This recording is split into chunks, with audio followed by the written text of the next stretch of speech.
बिस्मिल्लाह रहमान रहीम।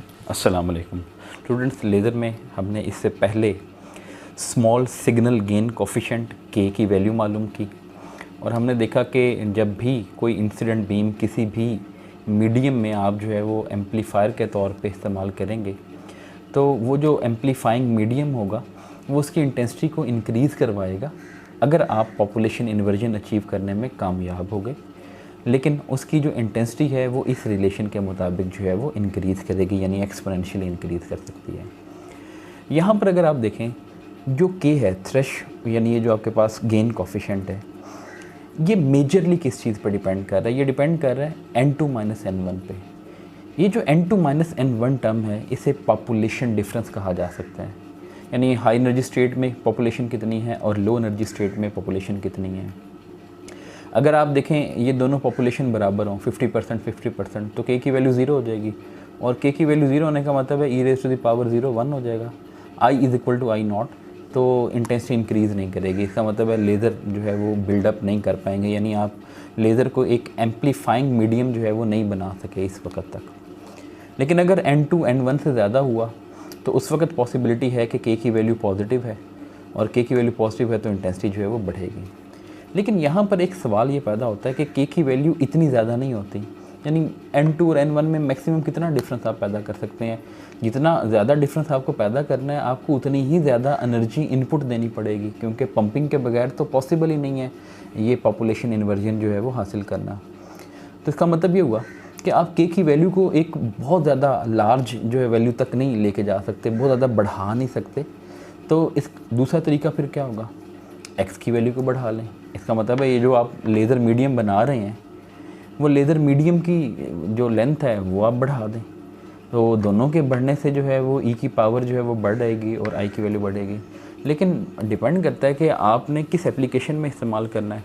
अगर तो आप उसको जो है वो फ्यूजन रिएक्शन स्टार्ट करवाने के लिए लेज़र बना रहे हैं तब तो आप इतनी बड़ी एक बिल्डिंग जितनी यानी वो बड़ी लेज़र बना सकते हैं।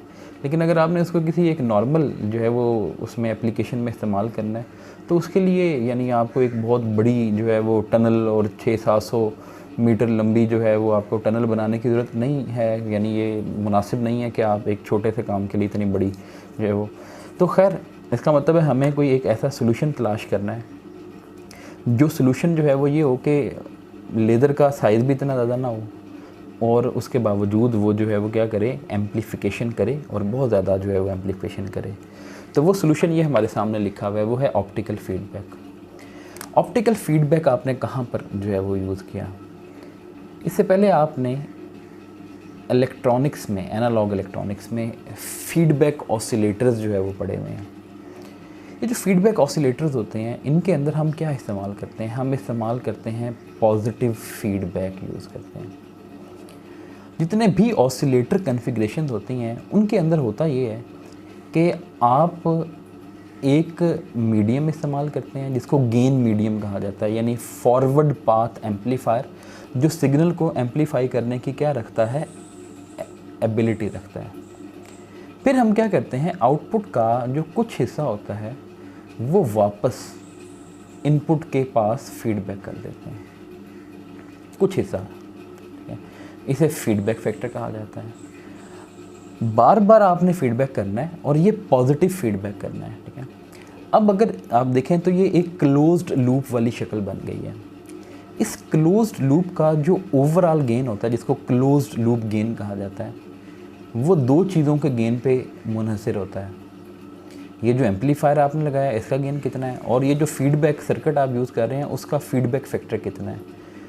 और ऑसिलेटर बनाने के लिए कंडीशन ये थी कि ये जो लूप गेन होना चाहिए वो 1 होना चाहिए। Loop gain must be unity.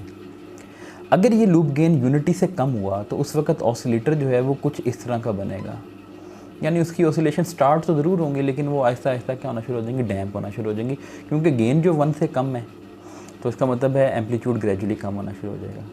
और अगर यही जो है वो एम्पलीट्यूड जो है वो यानी AV/B जो है वो 1 से ग्रेटर हुआ तो उस वक्त सिचुएशन यूँ होगी कि ऑसिलेशन स्टार्ट होंगी लेकिन वो फिर वक्त के साथ साथ क्या होना शुरू हो जाएंगी, अनबाउंड होना शुरू हो जाएंगी, यानी बहुत ज़्यादा हो जाएंगी। तो इस वक्त भी ये हमारे कंट्रोल में नहीं रहेंगी। तो अगर आप चाहते हैं कि सस्टेन्ड ऑसिलेशन हो, यानी आपको एम्पलीट्यूड मुसलसल जो है वो कांस्टेंट मिले तो उस वक्त लूप गेन कितना होना चाहिए, 1 होना चाहिए। तो इस चीज़ को आप ध्यान में रख लें। हमने सेम सिचुएशन यहाँ पर जो है वो करनी है कि ये हमारे पास जो है वो क्या है, एक लेज़र मीडियम है और इस लेज़र मीडियम की जो लेंथ है वो आप कहते हैं L। हमने ऑप्टिकल फीडबैक इंट्रोड्यूस करवाना है। वो ऑप्टिकल फीडबैक कैसे इंट्रोड्यूस करवाया जा सकता है? वो इंट्रोड्यूस यूँ करवाया जा सकता है कि आप ये जो हमारा गेन मीडियम है जिसके अंदर वो मटेरियल पड़ा हुआ है जिसके एनर्जी लेवल को इस्तेमाल करके आप लेज़र बनाना चाहते हैं, तो हम इसकी दाएं और बाएं जानिब जो है वो क्या रखेंगे, मिरर्स रख देंगे। ये जो लेफ़्ट साइड पे मिरर रखा है, सपोज मैं इसको M1 कह देता हूँ। हर मिरर जो है ना उसकी क्या होती है, एक रिफ्लेक्शन कोफिशिएंट होता है और एक उसका ट्रांसमिशन कोफिशिएंट होता है। ये जो लेफ़्ट साइड पे आपने रखा, हम आइडियली अज्यूम करते हैं कि इसका जो रिफ्लेक्शन कोफिशिएंट है वो 100% है, यानी इसके ऊपर पड़ने वाली तमाम लाइट को बग़ैर किसी अब्जॉर्प्शन के ये क्या करता है, वापस भेज देता है। अगर रिफ्लेक्शन कोफिशिएंट 100% हो तो ट्रांसमिशन कोफिशिएंट कितना होगा, 0% होगा। और रिफ्लेक्शन कोफिशिएंट आप जानते हैं, क्वांटम मैकेनिक्स में आपने पढ़ा, रिफ्लेक्शन कोफिशिएंट क्या होता है कि जितनी एनर्जी रिफ्लेक्ट की है डिवाइडेड बाय इंसिडेंट एनर्जी। तो अगर तमाम की तमाम एनर्जी रिफ्लेक्ट कर दिया तो लाजमी सी बात है ये क्या हो जाएगी, रिफ्लेक्शन कोफिशिएंट 100% हो जाएगी। राइट साइड पे जो हमने मिरर रखा इसको हम कह देते हैं M2। इस मिरर का जो रिफ्लेक्शन कोफिशिएंट है वो होना चाहिए 90%, जैसे मैंने ले लिया, ठीक है। यानी ये 100 नहीं होना चाहिए, 100 से कम ही होना चाहिए। और अगर ये 90% लेट्स सपोज रिफ्लेक्टिंग है तो लाजमी सी बात है 10% जो है वो क्या होगी, इसके अंदर ट्रांसमिशन होगी। अब लेज़र में आपने देखा कि अगर लेज़र में सिर्फ़ और सिर्फ गेन होगा तो I = I0 e⁻kx आ जाएगा। और x की मैक्सिमम वैल्यू कितनी है, यहाँ से लेके यहाँ तक जो डिस्टेंस मैक्सिमम बीम इसमें ट्रैवल करेगी वो कितनी होगी, L। तो मैक्सिमम आपको जो आउटपुट मिल सकती है बग़ैर फीडबैक के वो ये मिल सकती है, I = I0 e⁻kl। अब हमने जो है वो क्या की है, फीडबैक। अब होगा ये कि सबसे पहले हम क्या करेंगे, पॉपुलेशन इन्वर्जन जो है वो क्या करेंगे, करवाएंगे। और वो कैसे करवाएंगे, पंपिंग के ज़रिए जो है वो करवाएंगे, ठीक है। अब होता ये है कि हम तो अब समझ रहे हैं कि ये जो लेजिंग मीडियम है ये सिर्फ क्या प्रोवाइड कर रहा है, हमें गेन प्रोवाइड कर रहा है। लेकिन लेजिंग मीडियम जो होता है इसके अंदर गेन के अलावा क्या होते हैं, बहुत सारे लॉसेस होते हैं, क्योंकि ये आइडियल मीडियम तो नहीं है, ये तो एक प्रैक्टिकल मीडियम है। तो प्रैक्टिकल मीडियम में बहुत सारे लॉसेस होते हैं। अब वो लॉसेस किस किस वजह से हो सकते हैं, ठीक है। तो मैं उनकी वजूहात जो है वो क्या करता हूँ, यहाँ पर लिखता हूँ। सबसे पहली चीज़, ये जो मिरर होंगे ये बहुत अच्छे मटेरियल के अगर नहीं बने हुए होंगे तो इसका मतलब है ये मिरर भी कुछ लाइट को क्या कर लेंगे, अब्जॉर्ब कर लेंगे। तो इसका मतलब है मिरर जो है कुछ अगर एनर्जी अब्जॉर्ब करेंगे तो लाजमी सी बात है सिस्टम में कुछ ना कुछ लॉस आना शुरू हो जाएगा। दूसरे नंबर पे, अगर ये मिरर की सरफेस जो है वो होमोजीनियस नहीं होगी तो लाइट इनसे टकराने के बाद स्कैटर करेगी, तो इसका मतलब है स्कैटरिंग भी होना शुरू हो जाएगी। और आप ये भी जानते हैं कि जब किसी प्लेन सरफेस से लाइट या किसी एज से, शार्प एज से टकराती है तो डाइफ्रैक्ट होती है। तो इसका मतलब है इन मिरर्स के ऊपर लाइट टकराएगी तो वहाँ पर डाइफ्रैक्शन के चांसेस भी मौजूद हैं। तो इसका मतलब है मिरर जो है वो 3 तरह के लॉसेस तो आपने यहाँ पर मिरर में जो है वो देख लिए हैं, ठीक है। उसके अलावा एक लॉस होता है जिसको ट्रांसमिशन लॉस कहा जाता है। ट्रांसमिशन लॉस ये है कि हम तो ये समझ रहे हैं कि इस लेजिंग मीडियम, ये जो यहाँ पर मीडियम पड़ा हुआ है उसके अंदर वही वाले 2 एनर्जी लेवल्स हैं जिन दोनों के दरमियान लेज़र बन रही है, लेकिन ये हमारी खाम ख्याली है। असल में तो उसके अंदर और भी बहुत सारे जो है वो एनर्जी लेवल्स होंगे। तो फ़र्ज़ करें ये लेज़र जो है वो इन 2 एनर्जी लेवल्स के दरमियान जो है वो बन रही है, तो इन 2 एनर्जी लेवल के करीब भी कई एनर्जी लेवल्स होंगे, जैसे मैं यहाँ पर जो है वो बना रहा हूँ कुछ इस तरह से। अब इनके लिए जो रिक्वायर्ड एनर्जी है और इनके लिए जो रिक्वायर्ड एनर्जी है वो ऑलमोस्ट सेम है। तो होगा क्या कि वो जो लेज़र बीम यहाँ पर ट्रैवल कर रही है, हो सकता है कि इन एनर्जी लेवल्स में मौजूद जो इलेक्ट्रॉन्स हैं या एटम्स हैं वो उस लेज़र बीम को क्या करें, अब्जॉर्ब करें। तो अब्जॉर्प्शन से क्या होगा, आपको ये वाली ट्रांजिशन नहीं मिलेगी। यानी अगर यहाँ पर मौजूद एटम्स जो हैं वो उस लेज़र बीम के कुछ फोटोन्स को अब्जॉर्ब कर रहे हैं या उसके थ्रू जो है स्टिमुलेट हो रहे हैं, तो आपको ये वाली ट्रांजिशन तो नहीं मिलेगी, आपको तो कोई और ट्रांजिशन मिलेगी और वो अनडिज़ायर्ड यानी वो ट्रांजिशन है। तो इसका मतलब है कि हमारी डिज़ायर्ड हमें फ़ोटोन नहीं मिल रहे वेवलेंथ वाले, इसलिए जो है वो ट्रांसमिशन लॉस भी इसके अंदर जो है वो मौजूद होगा। और इसके अलावा आप जानते हैं कि जो मीडियम होते हैं वो यानी अच्छे होमोजीनियस नहीं होते, तो अगर रास्ते में किसी मॉलिक्यूल के साथ जो है वो वैसे ही इन इलास्टिक जो है वो टकराव हो गया फ़ोटोन का, तो फ़ोटोन आप जानते हैं हाई फ्रीक्वेंसी के ऊपर फ़ोटोन जो है वो पार्टिकल की तरह बिहेव करता है, तो फिर वो पार्टिकल भी पार्टिकल है और आगे जिस ज़र्रे से टकराया वो भी पार्टिकल है, तो इन दोनों के दरमियान टकराव की वजह से इन इलास्टिक स्कैटरिंग हो सकती है, तो उस वजह से भी कुछ ना कुछ एनर्जी ज़ाया हो जाएगी। तो हम अज्यूम कर लेते हैं कि हमने तो ये कहा कि जो एम्पलीफायर है उसका रोल ये है I naught E raise to the power के एक्स, इस तरह से होना चाहिए, लेकिन होगा ये कि अब जो आपका गेन कोफिशिएंट है वो अफेक्टिवली रिड्यूस हो गया, वो के नहीं रहा, मैं उसको लिख रहा हूँ के माइनस गैमा लिख रहा हूँ, ठीक है। ये जो गैमा है, इस गैमा को हमने कहा है, जितने भी हमने यहाँ पर लॉसेस का जिक्र किया उन तमाम लॉसेस को जमा कर लें तो गैमा बन जाता है, और गैमा को हम क्या कहेंगे, लॉस कोफिशिएंट कहेंगे, ठीक है। तो के जो है वो क्या है, गेन कोफिशिएंट, और गैमा जो है वो है लॉस कोफिशिएंट। अब आपकी जो अफेक्टिव जो गेन है वो बन जाएगा के माइनस गैमा, और फिर साथ जो है वो अब ये एक्स आ जाएगा आपके पास, ठीक है।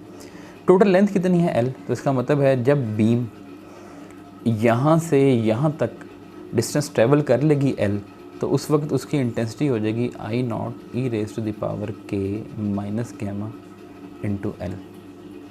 अब होगा क्या, जैसे ही ये वेव इधर से टकराएगी इस राइट एंड से, इस मिरर से, तो टकराने के बाद रिफ्लेक्ट हो जाएगी। इसका मतलब है अब जो हमारे पास बीम की इंटेंसिटी बन जाएगी वो बन जाएगी R I naught E raise to the power के माइनस गैमा इंटू एल, ये आपके पास, और मैं आर की जगह R2 लिख रहा हूँ क्योंकि ये वाले मिरर से टकराई है। इसका मतलब है बीम इस पॉइंट से स्टार्ट हुई थी, इधर जाते जाते उसने इतना गेन हासिल कर लिया, लेकिन जैसे ही रिफ्लेक्ट हुई तो उस वक्त उसका गेन इतना हो गया R2 इंटू आई नॉट, यानी अब बीम वापस भी आ गई है और उसकी नेट इंटेंसिटी इतनी है। अब जब ये बीम वापस आके इस मिरर से टकराएगी, इस मिरर से टकराएगी तो फिर रिफ्लेक्ट हो जाएगी। अब इसका जो रिफ्लेक्शन कोफिशिएंट है वो है R1, ठीक है। होगा क्या, R1 I naught E raise to the power के minus gamma L into R2 E raise to the power के माइनस गैमा इंटू एल। तो आप ये समझें कि असल जो स्टार्ट में इंटेंसिटी थी वो थी आई नॉट, वो आपने लिख दी आई नॉट। एक दफ़ा यहाँ से रिफ्लेक्ट होते वक्त ये आई नॉट किस से मल्टीप्लाई हो गया, ये मल्टीप्लाई हो गया R2 E raise to the power के माइनस गैमा एल। और एक दफ़ा जब यहाँ से रिफ्लेक्ट हुआ, इस साइड से रिफ्लेक्ट हुआ, तो आंसर आ गया R1 E raise to the power के माइनस गैमा इंटू एल। तो अब आपके पास जो नेट इंटेंसिटी है, ठीक है, वो नेट इंटेंसिटी किसके बराबर आ गई, वो है I is equal to I naught, साथ आ जाएगा R1 R2 E raise to the power 2 times के माइनस गैमा इंटू एल, ठीक है। ये भी और ये दोनों जो है वो आप इसको 2 करके जो है वो लिख लें। अब आपने गेन देखना है, गेन क्या होता है, गेन होता है हमारे पास जो output divided by input. Output है आई, इनपुट थी आई नॉट, तो ये जो आई ओवर आई नॉट है इसको कहा जाएगा गेन, और ये गेन किसके बराबर होगा, R1 R2 E raise to the power 2 के माइनस गैमा इंटू एल आपने लिख लिया। और अभी हमने कहा कि अगर आप चाहते हैं सस्टेन्ड ऑसिलेशन हो तो उस वक्त ये गेन कितना होना चाहिए, 1 होना चाहिए। इसका मतलब है कि जब के की वैल्यू एक ख़ास थ्रेशोल्ड पे पहुंच जाएगी, यानी जब आप चाहते हैं कि लेज़र जो है वो ऑपरेट करे, तो आप चाहते हैं स्टेडी स्टेट में ऑपरेट करे, यानी सेचुरेशन वाली लेवल पे जो है वो ऑपरेट करे, तो उस वक्त के की जो वैल्यू होगी वो क्या होगी, के टी एच का मतलब होता है थ्रेशोल्ड, यानी एटलीस्ट इतनी तो के की वैल्यू होनी चाहिए कि हमारे पास लेज़र बीम जो है वो बन जाए। तो आप R1 R2 E raise to the power 2 के की जगह लिख देंगे threshold gain minus gamma into L, that must be equal to 1। ये R1 R2 को राइट साइड पर डिवाइड करें और फिर क्या करें, आप दोनों साइड पर नेचुरल लॉगरिथम ले लें। तो ये आ जाएगा 1/R1R2 और साथ इसका नेचुरल लॉगरिथम। जब इधर नेचुरल लॉगरिथम लेंगे तो बचेगा 2 × KTH माइनस गैमा × L। ये 2 और L को इधर डिवाइड कर दें और फिर ये माइनस गैमा को दूसरी साइड पे जाके ऐड कर दें, तो ये थ्रेशोल्ड गेन आ जाएगा gamma plus 1/2L into natural logarithm of 1/R1R2। अब अगर आप कहेंगे आइडियल केस है, तो आइडियल केस में ये जो थ्रेशोल्ड है इसकी वैल्यू किसके बराबर होगी? आइडियल केस में आप कहेंगे लॉसेस तो होते नहीं आइडियल केसेस में, तो आइडियल केस में ये जो थ्रेशोल्ड है वो आपके पास आ जाएगा 1/2L into natural logarithm of 1/R1R2। तो आप देख लें ये वो मिनिमम गेन है जो होना चाहिए अगर आप चाहते हैं लेज़र को ऑपरेट किया जाए, ठीक है। तो आप इससे ज़्यादा भी हासिल कर सकते हैं। आप देखें गेन को बढ़ाना है तो एक तो ये है कि आप L की वैल्यू को क्या रखें, कम रखें, और दूसरा R1R2 की वैल्यू जो प्रोडक्ट है वो भी क्या होनी चाहिए, कम होनी चाहिए। तो जितनी कम होगी उतना ही इसका रेसिप्रोकल लार्ज होगा और लॉगरिथम की वैल्यू बढ़ी आएगी। तो L भी स्मॉल रखें, R1R2 की प्रोडक्ट को भी क्या रखें, स्मॉल रखें, तब आप एक अच्छी जो है वो लेज़र बना सकते हैं। अब हम अज्यूम कर लेते हैं कि हमारे पास एक जो मिरर है, एक लेज़र है, उसकी जो लेंथ है वो है 0.1 मीटर। उसमें जो एक मिरर है R1, उसकी जो रिफ्लेक्शन कोफिशिएंट है वो कितना है, 1 के बराबर है। और दूसरा जो मिरर है उसका रिफ्लेक्शन कोफिशिएंट हमने क्या करना है, मालूम करना है, ठीक है। और जो हमें ये जो गेन कोफिशिएंट गिवन है उसकी वैल्यू है 1 पर मीटर, ठीक है। तो ये आपके पास गेन कोफिशिएंट है। तो हम आइडियल केस यूज़ करेंगे क्योंकि हमें लॉस नहीं गिवन यहाँ पर, तो हम क्या करते हैं, आइडियल केस यूज़ कर लेते हैं। तो सबसे पहले 2L और K को इधर ले जाएं, तो ये बन जाएगा 2K × L is equal to natural logarithm of 1/R1R2। दोनों साइड पे E की पावर ले लें, तो जब यहाँ पर E की पावर लेंगे तो बचेगा 1/R1R2। यहाँ पर बचेगा e⁻² times threshold gain multiplied by L। और हमें R2 चाहिए तो R1 को भी इधर मल्टीप्लाई कर दो, तो ये अब आपके पास क्या आ जाएगा, e⁻² इंटू थ्रेशोल्ड गेन हमें आंसर इसमें यहाँ पर दिया हुआ 1, L की वैल्यू हमें बताई हुई है 0.1 is equal to 1/R1। R1 वैसे ही किसके बराबर है, 1 के बराबर है, तो R2 आ जाएगा आपके पास। अब यहाँ पर ये e⁻0.2 बन जाएगा, लेकिन जब रेसिप्रोकल करेंगे तो उस वक़्त ये बन जाएगा e⁻−0.2, और जब आप इसकी वैल्यू निकालेंगे तो आंसर आएगा 0.82, और 0.82 को परसेंटेज में ज़ाहिर करेंगे तो 82%। तो इसका मतलब है कि अगर आप चाहते हैं कि ये 1 हो, ये भी 1 है, ये भी 1 है, तो जो आप सेकंड मिरर रखें उसकी जो रिफ्लेक्शन होनी चाहिए, यानी रिफ्लेक्टेंस जिसे कहा जाता है, तो वो किसके बराबर होनी चाहिए, 0.82 या 82%। तो ये हमारा लेज़र से रिलेटेड जो है वो आज का लेक्चर, और यहाँ पर हमारा ये जो optical feedback, population inversion, laser pumping, तमाम को हमने जो है वो डिटेल से डिस्कस कर लिया।